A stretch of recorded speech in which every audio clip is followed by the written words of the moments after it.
El texto que leímos hace un momentito, Mateo 28, es la culminación de todo lo que hemos visto durante esta semana.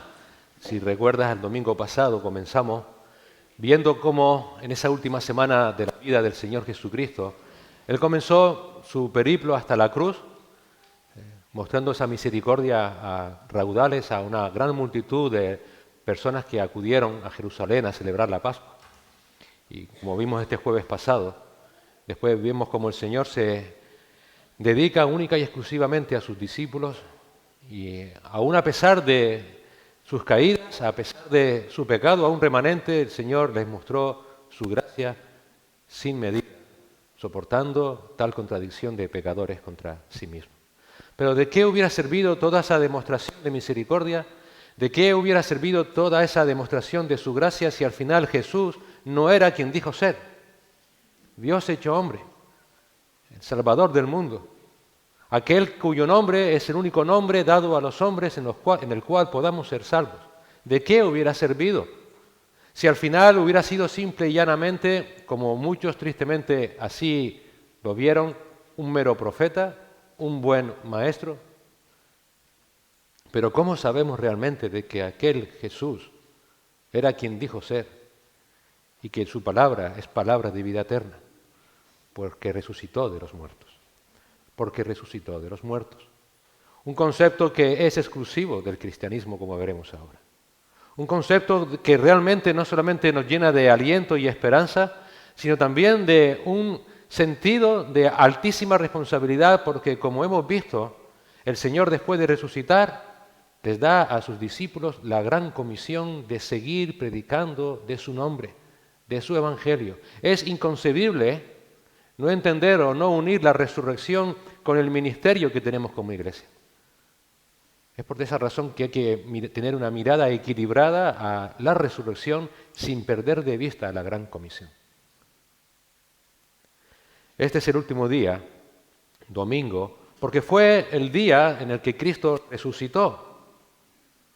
Ese último día de su ministerio aquí en la tierra, antes de ascender a los cielos, como leemos en Hechos 2, coincidió con el primer día de la semana para los judíos, el domingo, sí, porque el domingo es el día de los judíos. Para ellos el último día es el sábado. Mateo en su Evangelio, fíjate que en el versículo 1 del capítulo 28 dice, pasado el día de reposo, al amanecer del primer día de la semana, María Magdalena y la otra María vinieron a ver el sepulcro. Dicho en nuestros términos, pasado el sábado, al amanecer del domingo, María Magdalena y la otra María vinieron a ver el sepulcro. Y quiero un detalle que tengas en cuenta. Esto no significa que Jesús resucitara al amanecer del domingo. Ya había resucitado. Al amanecer del domingo fueron ellas. Y en ese último día sucedió la culminación, la poderosa culminación, diría yo, del ministerio del Señor Jesús en la tierra. Su resurrección. Porque la resurrección es el hecho central de la historia redentora de Dios.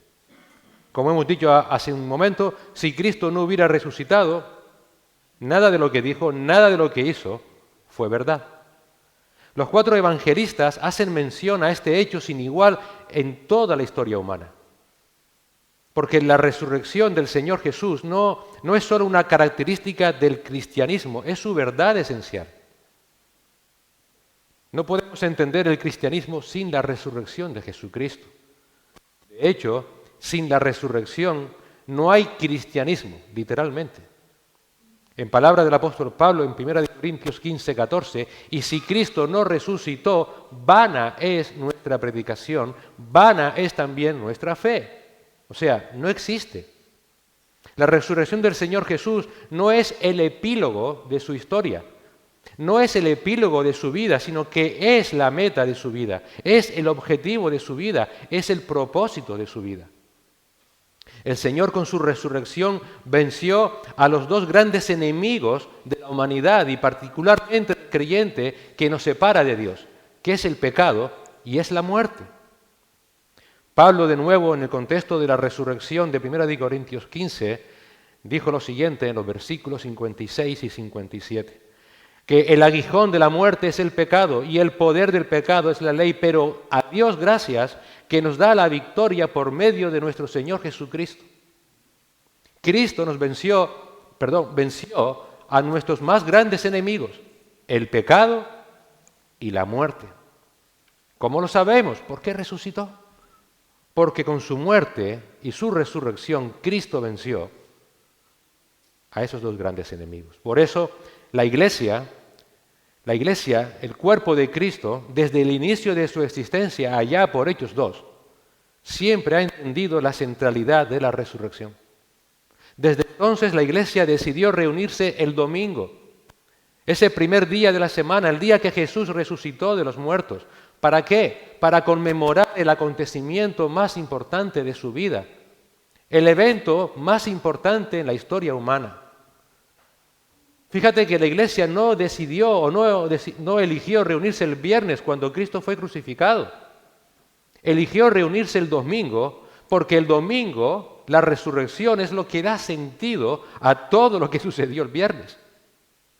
La resurrección, permítame la expresión, es la voz del cielo que vindica a Cristo y su obra en la cruz.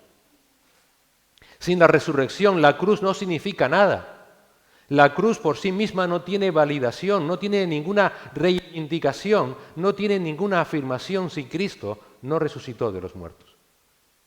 Pero cuando Dios levantó a Jesús de los muertos, estaba afirmando, estaba validando, estaba vindicando el hecho de que Cristo había llevado nuestros pecados en su propio cuerpo en la cruz y había satisfecho totalmente y plenamente la justicia de Dios. Es por esa razón que ya no hay condenación para aquellos que estamos en Cristo Jesús. Sin la resurrección, la cruz no tiene sentido. Solo hubiera sido otra muerte más. Además, la resurrección lo es todo porque reivindica la gran razón del Evangelio y de la redención, que es que Dios reciba la gloria eterna por medio de un pueblo redimido para toda la eternidad. El propósito del Evangelio, el propósito de la redención no es solo que podamos experimentar el perdón de nuestros pecados por parte de Dios, sino que además tengamos la certeza de que llegaremos a la vida eterna. Que llegaremos a la vida eterna para la gloria eterna de Dios, de que por la gracia de Dios alcanzaremos la herencia prometida por Él, de que viviremos en la tierra nueva para siempre, en perfecta santidad y perfecto gozo, en cuerpos glorificados, físicos, resucitados, creados a la imagen del cuerpo resucitado, glorificado y perfecto de nuestro Señor Jesucristo, y al cual daremos gloria por toda la eternidad. Por esa razón que dije antes que esta resurrección corporal futura y eterna de las personas es peculiar del cristianismo.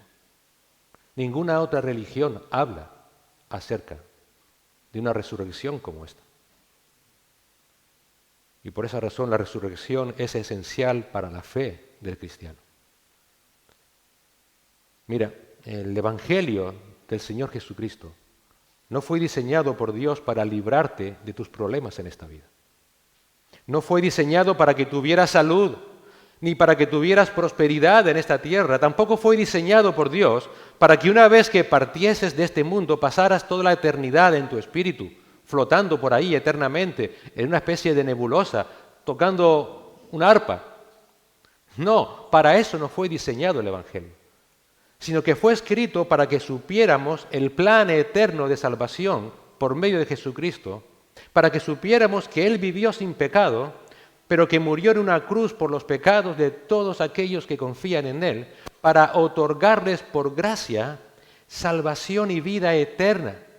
Pero una vida eterna en un cuerpo físico, glorificado como el cuerpo de Cristo, para que vivamos en una tierra nueva y en unos cielos nuevos por toda la eternidad. Si nada de esto se cumple, no se cumpliría el plan original de Dios en el Edén. Y de alguna manera, Satanás hubiese ganado aunque sea una batallita, y eso es totalmente imposible. El propósito original de Dios debe cumplirse a rajatabla, y así sucederá. El Evangelio es el mensaje de Dios de que así como Cristo resucitó físicamente, así también los que creen en Él por fe resucitarán físicamente. Ese es el mensaje de Dios a la humanidad, de que un día recibiremos un cuerpo semejante a su cuerpo glorificado, despojado de todo deseo pecaminoso, de todo lo que es pecaminoso y mortal. Viviremos en forma resucitada, corporal y sin pecado a través de toda la eternidad. Ese es el mensaje de Dios a su iglesia. La resurrección final es, por tanto, la meta de la redención. Que estemos en cuerpos humanos, glorificados, sin pecado, viviendo siempre con nuestro amado Señor Jesucristo, resucitado y glorificado, y que le sirvamos en esta tierra renovada y le adoremos eternamente en pleno gozo y paz. Por esa razón no es de extrañar que los 4 evangelios hablen de la resurrección. No es de extrañar que Hechos trate de la historia de la predicación de la resurrección. No es de extrañar que las cartas nos den la explicación y las implicaciones de la resurrección y que el Apocalipsis cierre de qué manera anunciando la nueva creación de Dios. Echando un vistazo a las glorias de Cristo en el cielo nuevo y en la nueva tierra que será establecida por nuestro Señor resucitado, para que todos los creyentes habitemos en esa nueva tierra con cuerpos físicos glorificados. Así que cuando miras el Nuevo Testamento, la cruz está intrínsecamente unida a la resurrección. Para los autores bíblicos, el mensaje de la cruz está incompleto sin la resurrección. Es por esa razón que cuando ves por ahí alguna cruz con que Cristo aún crucificado, no han entendido nada de la redención. Porque el punto focal del cristianismo, el punto focal de la redención, el punto focal del Evangelio es que adoras a un Dios vivo, no a un Dios muerto. Cristo vive. Y si Él vive, nosotros, esa es la esperanza del creyente. Esa es la gran esperanza del creyente. Y es maravilloso observar cómo Dios quiere que tengamos la certeza de esa resurrección, moviendo a todos los evangelistas a hablar de registros históricos. Lo tengo aquí subrayado y en negrita. Registros históricos. Porque como veremos, esto no fue una invención de unos pocos lunáticos que no sabían qué hacer. Hoy día, no sé tú cómo registras, pero intenta ver los evangelios como el diario de aquellos escritores, el diario de vida de aquellos hombres. Esto me pasó, esto fue lo que yo vi, esto fue lo que yo. Lucas era médico. Y un médico muy observador. Y él estaba asombrado de todo lo que entendió de la resurrección de Cristo. Todos aquellos evangelistas registraron estos hechos históricos sobre la resurrección, destacando todos ellos los mismos detalles con extrema precisión.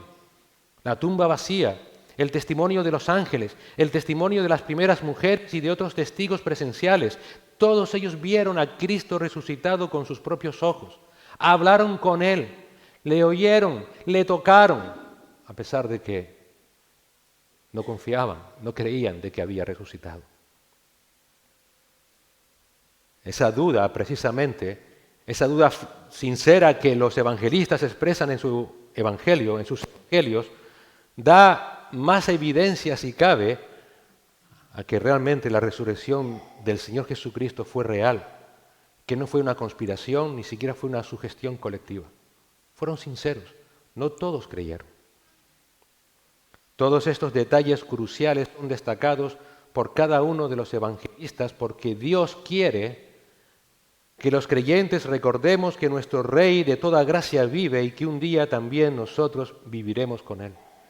Dios dejó todos estos detalles para que todo ser humano, con un espíritu crítico, así como analizas otros eventos de tu vida para saber cómo vivir, también lo hagas con el Evangelio y veas que realmente Cristo resucitó. Así que acabamos esta Semana Santa, como no puede ser de otra manera que recordando que Cristo vive, que Cristo tiene toda autoridad, que Cristo nos ha dado una gran comisión, nos ha encomendado a seguir predicando de su Evangelio, que la Iglesia debe continuar con la misión que Él comenzó y que debemos de hacerlo hasta que Él vuelva. Vamos a orar al Señor.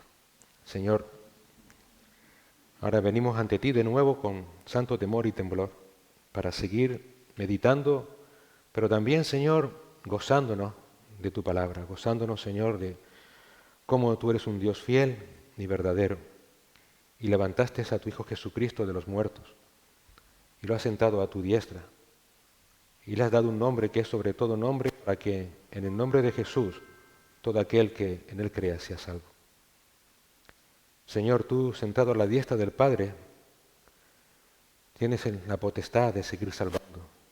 Te rogamos, Señor, por las almas que hoy nos visitan, que tú también, Señor, les obres en ellos esa regeneración por medio de tu Espíritu Santo a través de tu Evangelio y les des convencimiento de justicia, juicio y pecado, les des arrepentimiento y fe y vean en ti, Señor, al único Dios vivo y verdadero y a tu Hijo Jesucristo, el consumador de nuestra fe. Te lo rogamos, Señor, en Cristo Jesús. Amén. Volvamos de nuevo a Mateo, que es lo que estábamos acabando.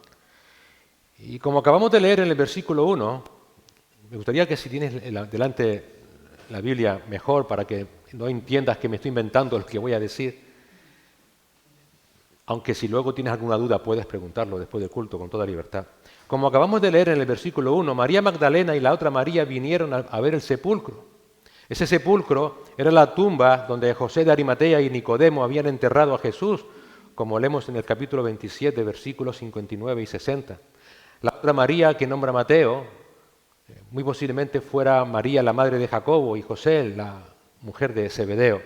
Ellas fueron al sepulcro porque, según Marcos 16, versículo 1, habían comprado especias aromáticas para ungir el cuerpo del Señor. Ellas amaban tanto al Señor que ni se les pasaba por la cabeza el ver ese cuerpo en aquel lugar en malas condiciones.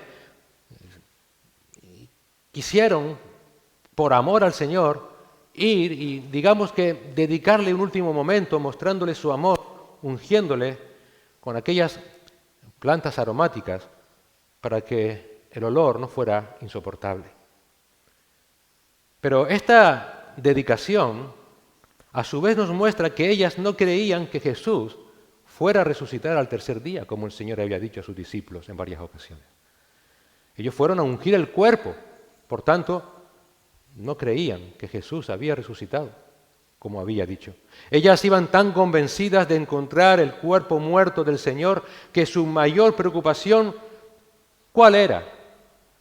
Saber quién les podría ayudar a remover la pesada piedra que tapaba la entrada a la tumba. En Marcos, aquellas mujeres se iban preguntando en Marcos 16:3, ¿quién removerá la enorme piedra de la entrada de la tumba? Esa era su preocupación. Así que la primera impresión de los discípulos de Jesús sobre la resurrección del Señor fue la duda. Asombroso, ¿verdad? 3 años con Él y aún dudaban. A pesar de su amor y devoción por el Señor, no acababan de creer a Jesús, estaban incrédulos sobre su resurrección. Y esto, repito, que el Señor lo dijo una y otra vez. No sé si era más grande y pesada la incredulidad de ellas que la piedra que tapaba la tumba. En ocasiones nuestra incredulidad a las promesas de Dios es una pesada piedra que nos impide entrar hasta lo profundo de las Escrituras y apropiarnos del tesoro de las promesas que el Señor nos ha dejado en ellas.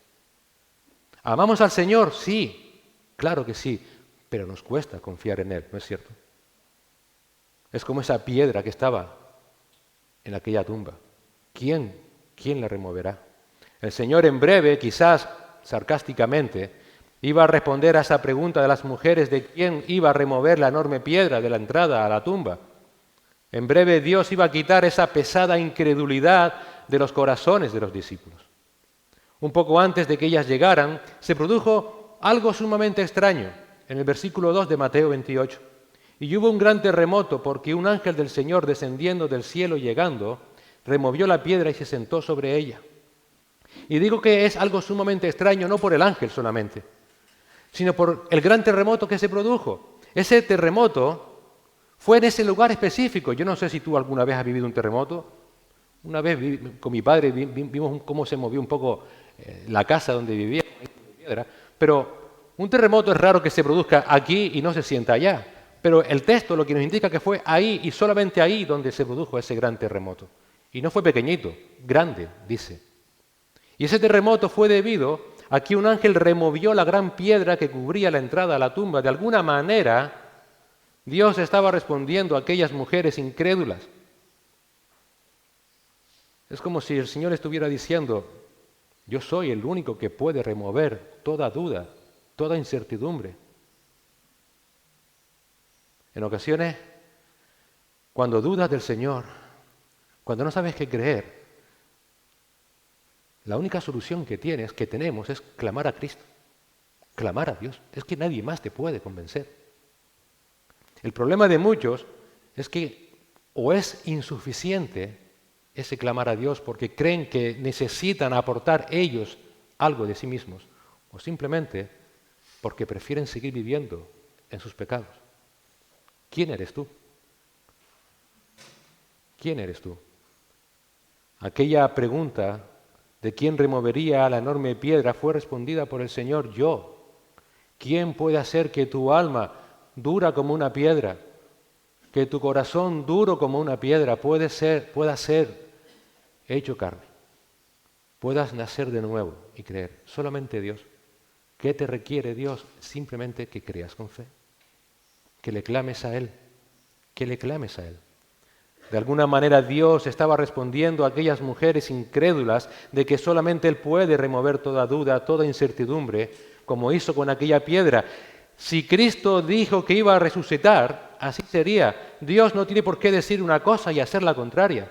Si Dios ha dicho que Él quiere salvarte, te va a salvar. Solamente quiere de ti que lo creas, que confieses tus pecados. La respuesta no es decir, Señor, ¿sabes qué? Sé que me vas a salvar. Quiero que me salves. No quiero que me salves, me arrepiento de mis pecados, Señor. Dios no tiene por qué decir una cosa y hacer la contraria. Confía en Dios. Mateo sigue hablando de que era tal el aspecto de aquel ángel, versículo 3, que los guardas romanos quedaron en coma, versículo 4, cayeron como muertos, es un eufemismo para hablar que cayeron en coma. Hombres curtidos en decenas de batallas que habían visto de todo, caen como muertos al ver al ángel. Yo preguntaba,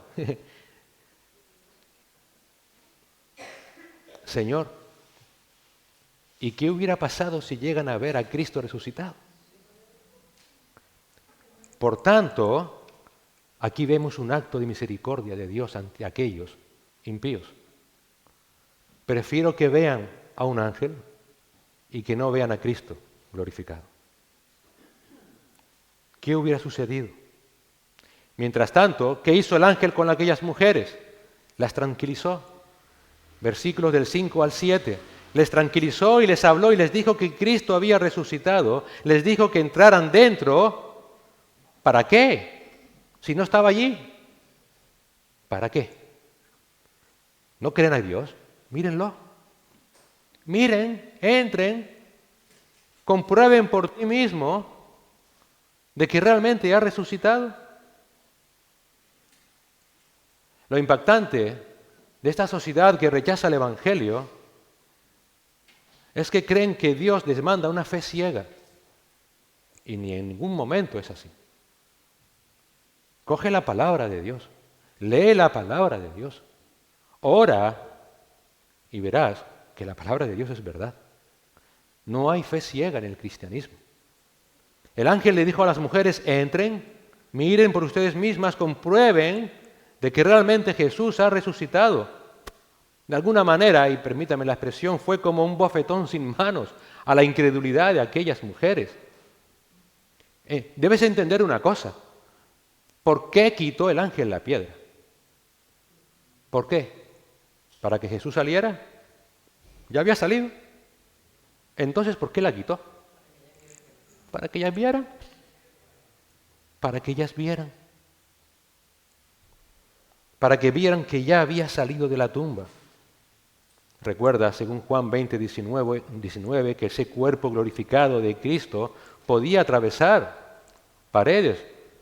¿Te acuerdas? Él entró en aquella habitación cerrada donde estaban reunidos los discípulos orando, donde Tomás metió sus manos, sus dedos en el cuerpo de Cristo.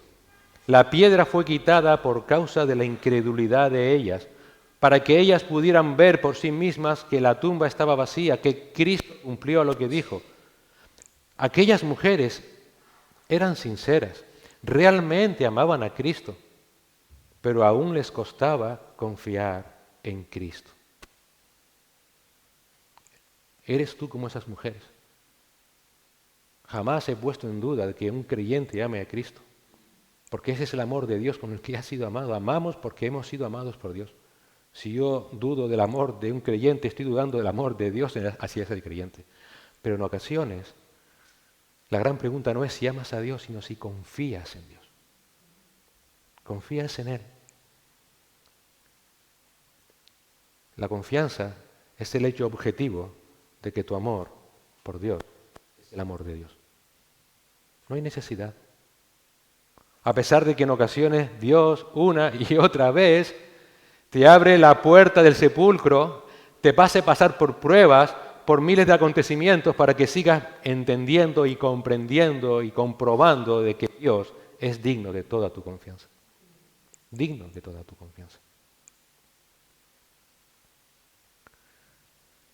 Aquellas mujeres que les costaba confiar en Jesús, vieron la tumba vacía. Todo lo que vieron, según Juan 20, del 5 al 7, fue lo que a su vez también vieron Pedro y Juan cuando fueron a la tumba. Después de que estas mujeres siguieran las instrucciones del ángel de que avisaran a los discípulos, ellas tuvieron que ver lo mismo que vieron Pedro y Juan. ¿Y qué fue lo que vieron Pedro y Juan? Vieron la mortaja hecha de lino colocada sobre la tarima de piedra colocada y el sudario que se colocaba sobre la cabeza del difunto enrollado en un lugar aparte. En otras palabras, Cristo resucitó y con tranquilidad, ¿qué hizo? Dejó todo colocado. Dicho de otro modo, nada de esto fue casual. ¿Por qué el Señor dejó todo colocado? ¿Con qué propósito? Quiso dejar evidencia de que su cuerpo no fue robado.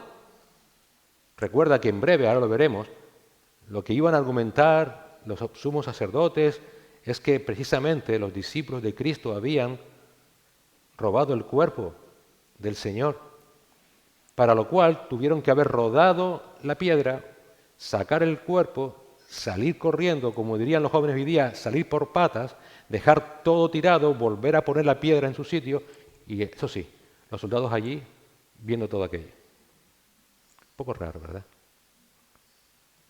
Un poquito raro.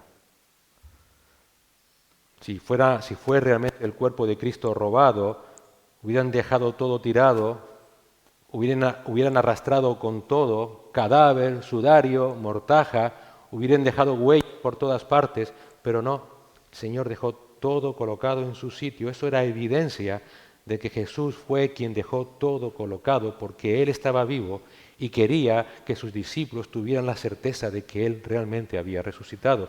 Aquellas mujeres, versículo 8, entre el temor y el gran gozo, corrieron como nunca antes a dar esas grandes noticias a sus discípulos, y en el camino Cristo se les aparece, versículo 9, y les dijo, salve. Me llamó la atención que esa palabra, salve, también se puede traducir alégrense, gócense. Y ciertamente que se alegraron como nunca antes, porque cuando lo vieron, ¿qué hicieron? Se acercaron a Jesús, abrazaron sus pies y le adoraron. Vemos aquí el gozo de la salvación. Vemos aquí el gozo de un alma que sabe que su Señor ha resucitado. Alegría, gozo. Cuando una persona realmente está apegado a Cristo, que nos lleva a adorarle, sentimos el gozo inmenso de nuestra alma, porque para eso fuimos creados. Es por esa razón que el apóstol Pablo dice que no nos entristezcamos como aquellos que no tienen esperanza. No hay lugar para la tristeza en un creyente, y mucho menos por la pérdida de un ser querido. si ese ser querido es creyente. No lo hay. Esa tristeza no es demostración de un sincero dolor, es de una sincera desconfianza en el Señor. Revístelo como te dé la gana. Aquellas mujeres abrazaron al Señor, se gozaron de verlo. No hay mayor gozo que saber que nuestro Salvador vive. Esto trae toda seguridad, toda esperanza, todo consuelo, todo ánimo, aún en medio de las pruebas y de las dudas que podamos vivir en esta vida. Las mujeres cayeron de rodillas a los pies de Él, se aferraron a Él, le adoraron. Y esto es lo que se espera de todo aquel que sabe lo que Cristo, el Dios vivo, ha hecho a favor de Él. El Señor Jesús les dijo en el versículo 10, no teman, vayan, avisen a mis hermanos que vayan a Galilea y allí me verán, no teman. Literalmente significa dejen de estar asustadas. No hay lugar para el temor en un creyente cuyo Salvador ha resucitado. Lo peor que te puede pasar en esta vida es lo mejor que te puede pasar en esta vida. ¿Dónde es el problema? ¿Dónde está, oh muerte, tu aguijón? Si mi Señor resucitó, yo también resucitaré con Él. No hay mayor descanso que saber que ese Salvador reina sobre todas las cosas, que está sentado a la diestra del Padre con todo poder y gloria, y que no hay un pelo que se caiga de mi cabeza sin que Él lo sepa. Nada. Dejen de estar asustados, dijo el Señor. Alégrense, gócense. Otra cosa distinta es si Él no hubiera resucitado. Vana sería nuestra fe. ¿Dónde la duda? ¿Dónde el temor si Cristo vive, si Él resucitó? El Señor les dijo a aquellas mujeres, avisen a mis hermanos que vayan a Galilea, allí me verán, anuncien, den ese mensaje, proclamen ese mensaje a mis hermanos. Que vayan a Galilea, allí me verán, no se oculten, proclamen que estoy vivo. ¿Dónde la vergüenza? ¿Dónde la turbación? ¿Dónde la deshonra? ¿Dónde el temor a la humillación de expresar con gozo que creo en un Dios vivo? ¿Dónde? Que se ríen, pues que se rían. Que me desprecian, mi Dios sigue vivo. Mi Dios sigue vivo. Avisen a mis hermanos que vayan a Galilea, mis hermanos. ¡Qué expresión! Con esto solamente tendríamos para hacer toda una predicación. ¿Qué relación tan íntima quiere el Señor que sepamos que Él tiene con nosotros? No dice, avisen a mis adoradores. No dice, avisen a mis seguidores. Avisen a mis hermanos. Dios hecho hombre, el Dios eterno, se place de llamarnos sus hermanos. Nunca te olvides, nuestro mayor deseo es partir para ver a quién, a mi hermano Jesucristo, a mi hermano Jesucristo, como Él tiene deseo de que yo esté con Él. Avisen a mis hermanos, nunca tendrás una relación tan íntima como tienes o puedes tener con Cristo, nunca. Nunca tendrás una relación tan duradera con nadie como la que puedes tener con Cristo, porque esa relación durará por toda la eternidad. Y así como el Señor estaba deseoso de que sus discípulos supieran que Él había resucitado, también está igual de deseoso hoy, que nosotros, aquellos que hemos creído en Él como nuestro Señor y Salvador, que hemos sido llamados por Dios sus hijos, que somos sus hermanos, sepamos igualmente con total seguridad que Él ha resucitado, que cumplió lo que prometió, que logró a nuestro favor la reconciliación con el Padre, que éramos enemigos y hemos sido reconciliados, que estábamos apartados y hemos sido unidos, que ya estamos por tanto seguros, que ya nada ni nadie nos separará de Él, como dice Pablo, del Dios vivo, que el destino cierto que nos espera es la gloria junto a Él por toda la eternidad. Tú sabes lo que significa que estás aquí ahora, y si ahora, por la gracia de Dios, por su voluntad, mueres, automáticamente entras en su presencia, sí o sí. El Señor está deseoso de que nos gocemos en esa certeza, de que vivamos en esa certeza, que recordemos que Él resucitó, que Él venció la muerte, que ya no hay lugar para el temor en esta vida. Pero según Mateo, mientras las hermanas iban a avisar a los discípulos qué sucedió con aquellos que eran enemigos de Cristo, tramaron una mentira más. Y en los versículos del 11 al 15 leemos lo siguiente. Y mientras ellas iban, he aquí algunos de la guardia fueron a la ciudad e informaron a los principales sacerdotes de todo lo que había sucedido. Y después de reunirse con los ancianos y deliberar con ellos, dieron una gran cantidad de dinero a los soldados, diciendo, decid esto. Sus discípulos vinieron de noche y robaron el cuerpo mientras nosotros dormíamos. Y si esto llega a oídos del gobernador, nosotros lo convenceremos y os evitaremos dificultades. Ellos tomaron el dinero e hicieron como se les había instruido. Y este dicho se divulgó extensamente entre los judíos hasta hoy.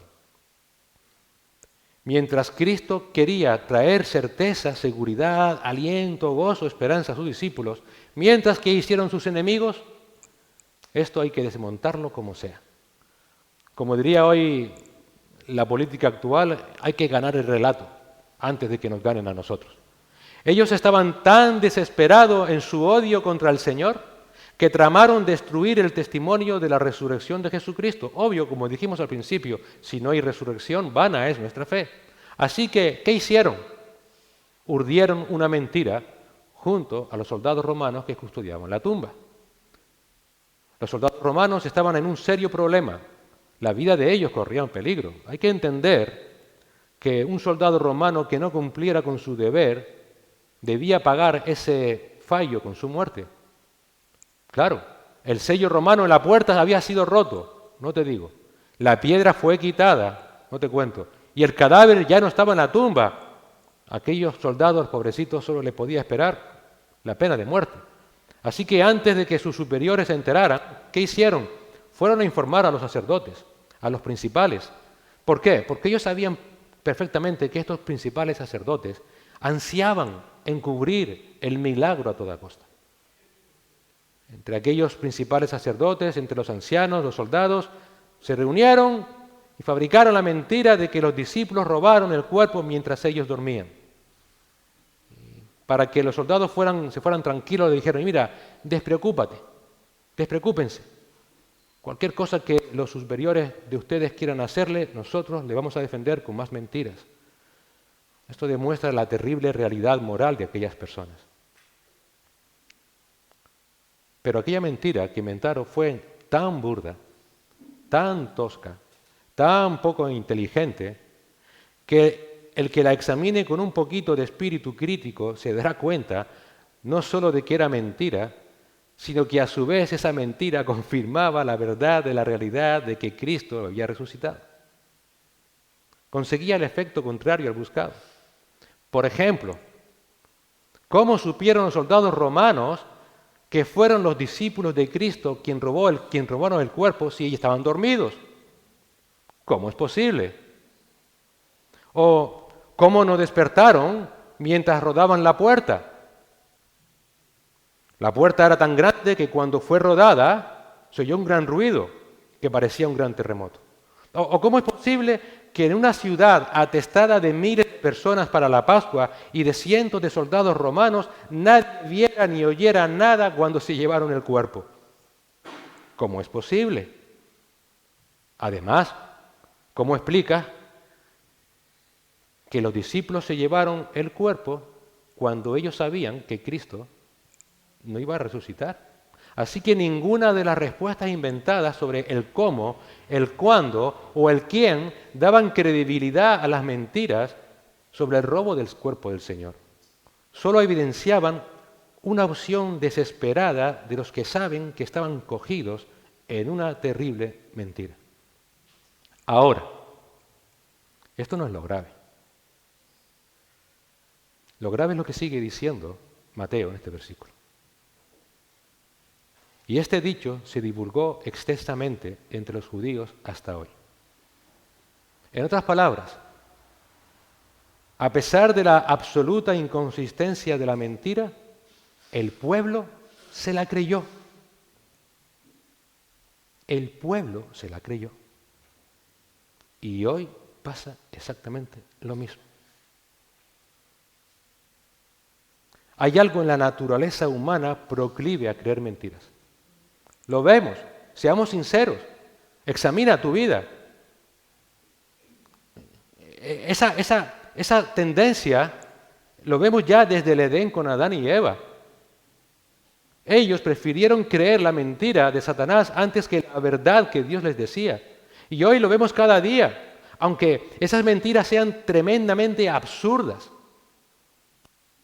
Por ejemplo, hoy se cree como verdad y verdad absoluta que puedes elegir o ser hombre, o ser mujer, o ser un perro, o un caballo, o lo que a ti te dé la gana.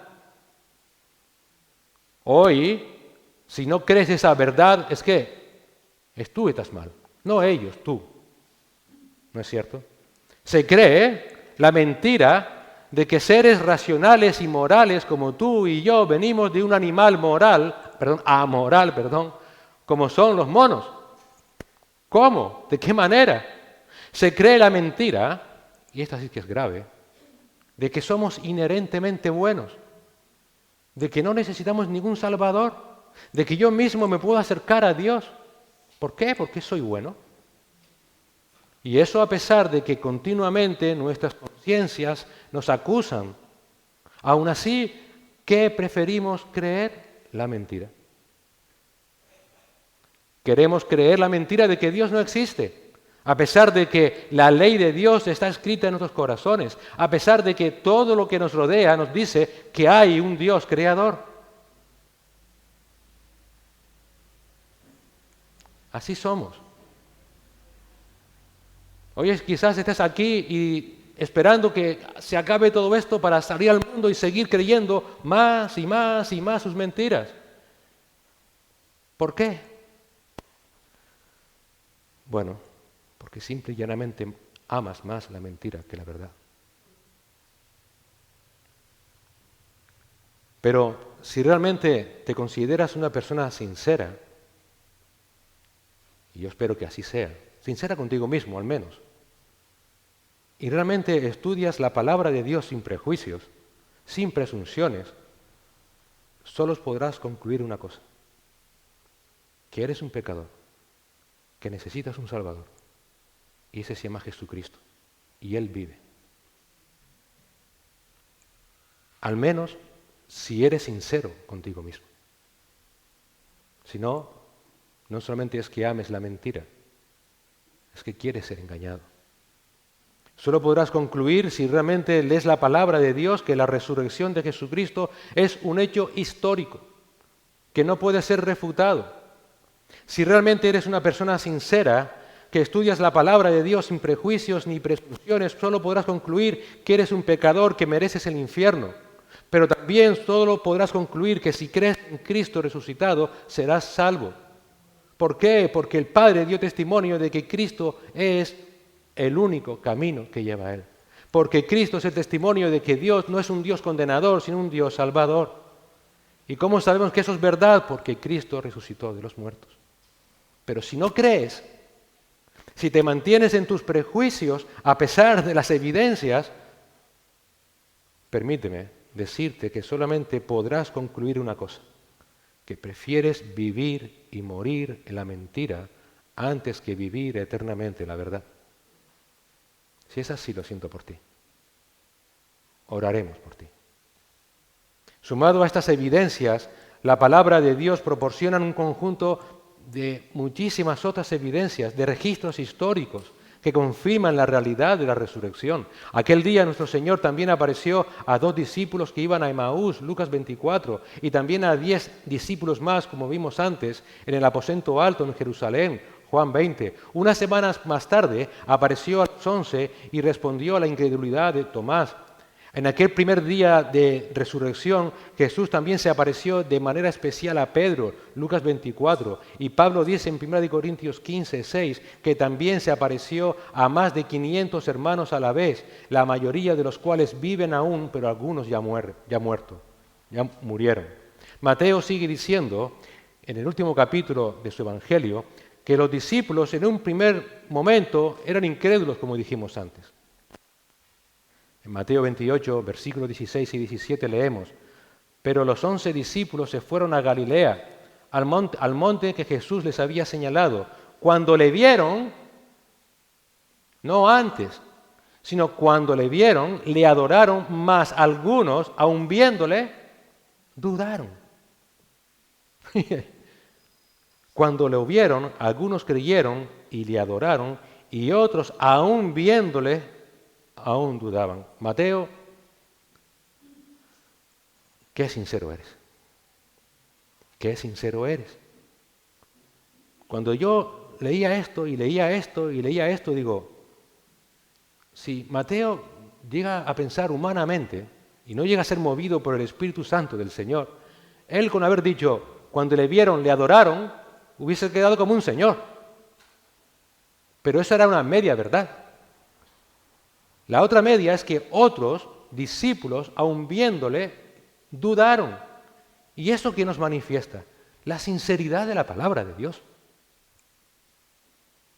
La sinceridad. Él no quiere que creamos que todos a una creían ciegamente.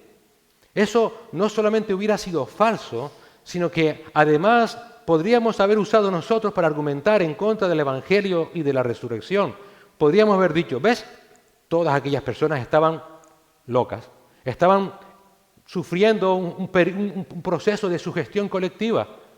Unos dicen que vieron a Jesús y mira, todos lo vieron cuando realmente no vieron nada. Pero Mateo, al afirmar que unos dudaron, desmontó todo esto. Realmente, Cristo apareció. Unos le adoraron y otros se quedaron dudando. ¿Quién, si quiere engañar a otra persona, dice esto? ¿Quién? Esta verdad, esta realidad confirma la veracidad de que Cristo había resucitado. Esto es lo que confirma, si hoy nos visitas, es lo que confirma el amor que hay entre hermanos en una iglesia. Nos amamos porque hemos recibido el amor de Dios. Aunque no le hayamos visto, le amamos. Y esto no es una sugestión manipuladora. Es la realidad palpable de la obra sobrenatural de Dios en la vida de los creyentes. Esa realidad se hace visible por medio de vidas transformadas que creen en Cristo y que manifiestan un mismo amor, el mismo amor que han recibido al Señor y a los hermanos. No estamos locos, ni estamos cayendo en un estado de alucinación colectiva. No somos perfectos. Los creyentes seguimos siendo pecadores. No somos mejores que tú, en absoluto. Si hay algo que nos diferencia, que no lo hay, pero si hay algo, es que Cristo nos salvó. Pero si nos salvó a nosotros, también puede salvarte a ti. Lo mismo. Mateo acaba su evangelio mostrando a Jesús, ese Rey de toda gracia, resucitado, como también el Señor de la Iglesia, y como Señor de la Iglesia dando las últimas instrucciones a la Iglesia. Versículos del 18 al 20. Y acercándose Jesús les habló diciendo, toda autoridad me ha sido dada en el cielo y en la tierra, id pues y haced discípulos de todas las naciones, bautizándolos en el nombre del Padre y del Hijo y del Espíritu Santo, enseñándoles a guardar todo lo que os he mandado, y aquí yo estoy con vosotros todos los días hasta el fin del mundo. Queridos hermanos, qué bueno que recordemos la resurrección de Cristo. Pero nunca desligues la resurrección de esta gran comisión. Nunca. Están íntimamente ligadas. Estas son, de hecho, las instrucciones con mayúsculas, por eso se le llama la Gran Comisión. Nada de lo que hemos visto esta semana tiene sentido, y hablo a los creyentes, nada de lo que hemos visto esta semana tiene sentido si no entendemos que este es el mensaje que debemos compartir. Nada. Solamente servirá para tu llenarte tu ego de ahora sé más, ahora sé más. De nada sirve todo lo que hemos visto y todo lo que hemos entendido del Evangelio, de la vida, de la obra, de la muerte y resurrección de Jesucristo, si no lo compartimos. De nada sirve. No compartirlo sería no haber entendido la razón de existir del Evangelio. El Evangelio es un mensaje que solamente tiene sentido cuando es proclamado.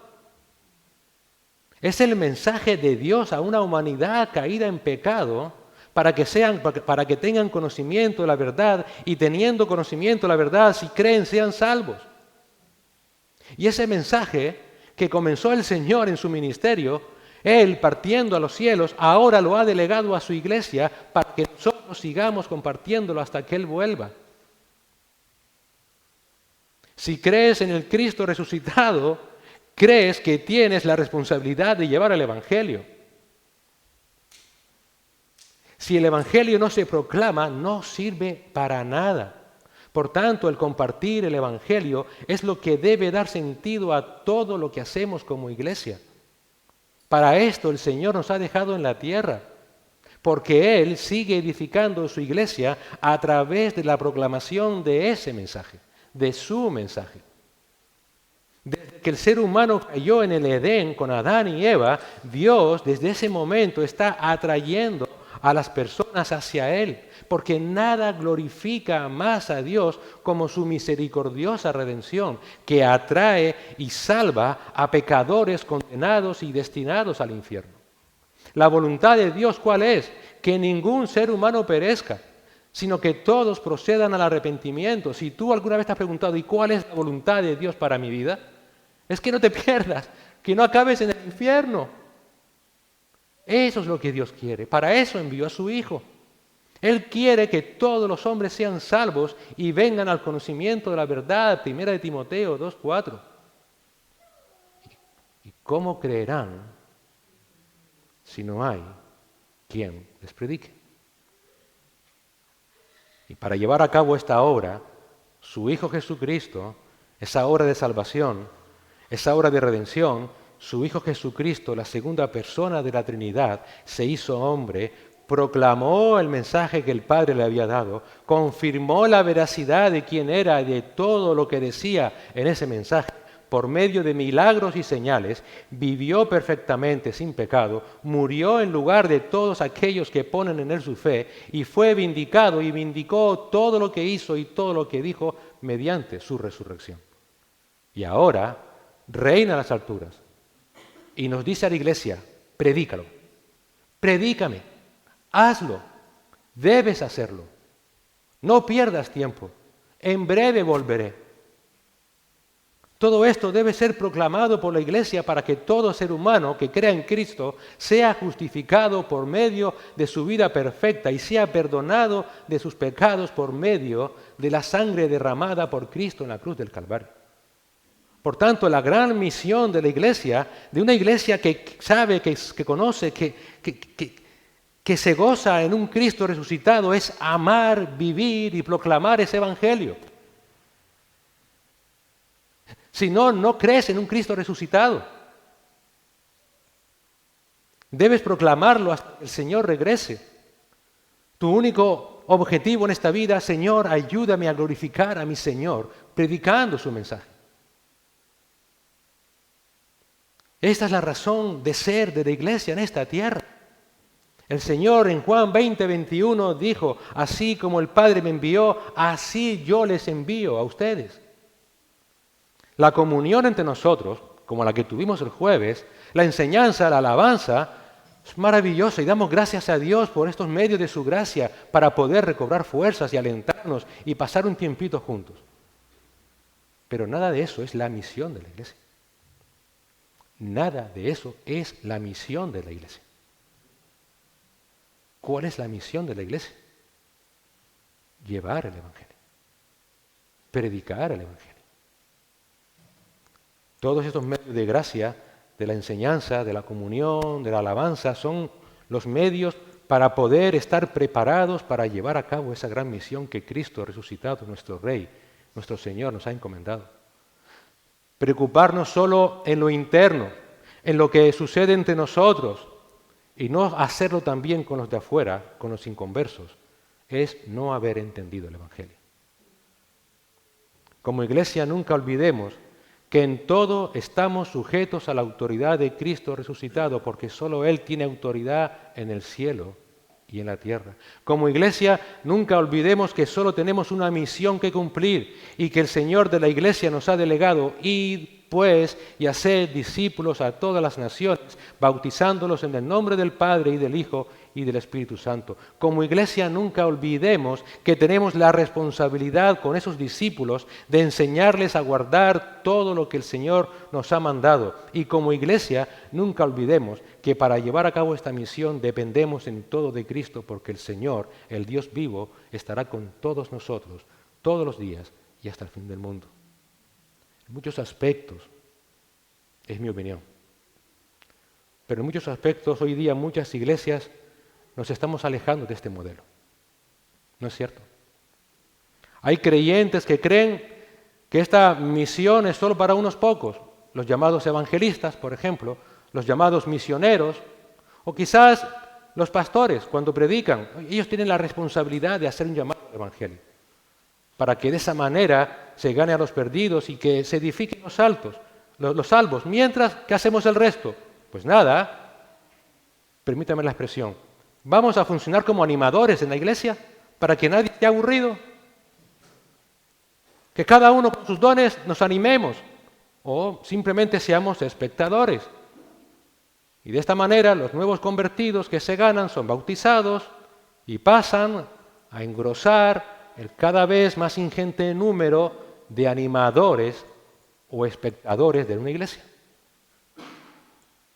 Pero el Señor nos llamó a ser animadores, espectadores o predicadores del Evangelio. La única manera de cambiar esto es recordar que Cristo resucitado es el Señor de la iglesia, que Él tiene toda autoridad sobre la iglesia, que nosotros debemos obedecerle porque un día deberemos rendirle cuenta. La única manera en que una iglesia local puede fructificar y multiplicarse en lugar de crecer mediante añadiduras es mediante un plan sistemático de evangelismo y discipulado. Que haya un compromiso de todos los miembros a seguir llevando el Evangelio. ¿Cómo se ejecuta ese plan? Lo acabamos de leer. Si crees que Cristo resucitó, sabes que Él está al control. Sométete a Él, sométete a su palabra. Obedécele. Proclama su mensaje hasta que Él vuelva, no hay más. La frase "hasta el fin del mundo" indica que nuestro Señor tiene un plan que nada va a detener. La pregunta es si tú quieres o no ser parte de ese plan glorioso del Señor. El Señor es Señor de la historia. Y en la medida en que como iglesia sigamos su dirección y obedezcamos su palabra, cumpliremos los propósitos que Él tiene para nosotros en el mundo y en la historia de nuestra vida. Con su resurrección, el Señor demostró que nada lo pudo detener, ni siquiera la muerte. Nada lo pudo detener para llegar al cumplimiento pleno de su misión terrenal, pero también la resurrección ha demostrado que tampoco nada lo va a detener mientras Él edifica su iglesia hasta que Él vuelva. Todo llegará a su culminación un día. La pregunta es, ¿te hallará fiel el Señor ese día? Cristo resucitó. Él vive. Él es nuestro Señor y Salvador. Él es nuestro Rey de toda gracia. ¿Qué debo hacer? Proclamar su Evangelio. Proclamar su Evangelio. Y querido amigo que nos acompañas, me gustaría que consideraras lo siguiente que ya dije anteriormente. El Señor Jesús no te exige una fe ciega, sino una reflexión sincera y honesta sobre su Evangelio. Él quiere que así como tratas otros asuntos de tu vida con análisis y discernimiento para tomar decisiones informadas y adecuadas, también quiere que examines con la misma seriedad y dedicación su palabra. Que te sientes con sinceridad y que leas su palabra. Él quiere que reflexiones sobre el pecado. Él quiere que reflexiones sobre la muerte. Él quiere que reflexiones sobre la eternidad. ¿Dónde vas a pasar la eternidad? Reflexionando sobre ello, acabarás reflexionando sobre Cristo. Si realmente eres sincero, si buscas a Cristo. La palabra de Dios nunca busca adoradores ciegos. Nunca. El Señor quiere que reflexiones sobre por qué Dios se tuvo que hacer hombre. Para que reflexiones sobre ese misterioso amor incondicional que se manifestó en aquella cruz del Calvario para salvar a pecadores que no merecemos otra cosa que el infierno. ¿Por qué? ¿Alguna vez te lo has preguntado? ¿Por qué no te lo preguntas? ¿Por qué no? Cristo solamente quiere de ti que al menos reflexiones sinceramente, honestamente, sobre su persona y su evangelio. Nosotros como iglesia estaremos orando por ti, para que el Espíritu Santo te conceda la gracia de responder a ese evangelio del Señor Jesucristo con fe, y que lo hagas con un corazón sincero y una mente dispuesta. Si por casualidad eres familia o familiar de algún creyente, miembro de esta iglesia, y ese familiar está continuamente insistiendo, estás viendo el amor de Dios por ti. Cristo resucitó, Cristo vive, Él reina con todo poder. Sirvámosle con gozo, proclamemos su evangelio.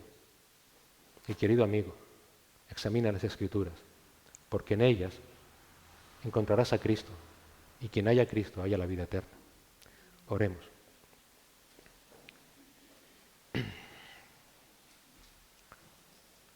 Padre nuestro, gracias te damos, Señor, por esta semana en la que hemos podido recordar una vez más el gran costo de nuestra salvación en la persona de nuestro amado Señor Jesucristo. Y también por permitirnos recordar que eres un Dios de toda misericordia y de toda gracia sin fin. Esta misericordia, esa gracia, se hicieron posibles gracias a la obra de Cristo Jesús, tu Hijo amado, a quien enviaste al mundo a morir para que todo aquel que crea en Él sea salvo, pero a quien también resucitaste para darle un nombre que es sobre todo nombre, para que en el nombre de Jesucristo se doble toda rodilla y toda lengua confiese que es Señor para gloria de Dios Padre. Gracias por recordarnos la grandeza de esta verdad, Señor. Gracias por la gloria de la resurrección. Gracias porque es la cima de nuestra fe cristiana. Es nuestra gran esperanza que un día nosotros también seremos resucitados y estaremos contigo para siempre. Ese es el evangelio que debemos proclamar. Esa es nuestra misión en esta tierra. Es la razón de ser de nuestra vida en esta tierra. Todo lo que tiene que ver con la resurrección, tiene que ver con el evangelio, tiene que ver con la proclamación de ese evangelio. Ayúdanos a recordarlo, Señor. A no irnos de aquí simplemente porque hemos obtenido alguna información adicional que antes no conocía sobre la resurrección, sino que nos vayamos de aquí ahora más alentados que nunca, porque tú eres Señor de la Iglesia, a seguir proclamando tu evangelio. Que nunca nos olvidemos, Señor, que la razón de nuestra existencia en esta tierra es proclamar tu evangelio. Que vivamos desde ya como viviremos por toda la eternidad, sirviéndote, amándote, alabándote por los siglos de los siglos. Señor, ayúdanos a esperar con fidelidad expectante ese cumplimiento de esa promesa, de esa nueva creación, de esos cielos nuevos, de esa nueva tierra. Y conforme vivimos a la luz de esa esperanza, ayúdanos a proclamar a Cristo resucitado, en cuyo nombre oramos. Amén.